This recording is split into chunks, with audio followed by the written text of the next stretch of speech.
Hello and welcome back to our channel. So today in this video we are going to discuss about how you can use your one for all gift card or how you can redeem your one for all gift card. So without wasting much of our time, simply tap on a Google browser or any other web browser and type in the URL www.one4all.com. Once you do this, you will end up in the landing page of one for all. So once you're here, you need to simply tap on where to spend.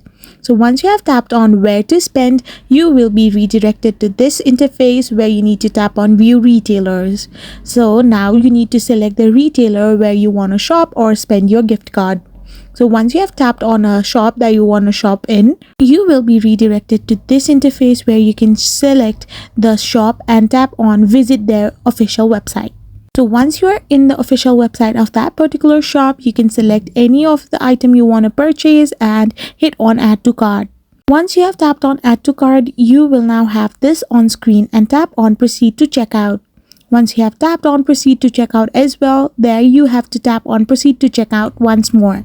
After you do so, you will be redirected to this kind of interface where you can find the discount code or gift card options. Simply type in your one for all gift card and simply hit on the apply button. Once you do this, you can use your one for all gift card online. I hope you found this video helpful, so don't forget to hit that subscribe button and do give us a thumbs up.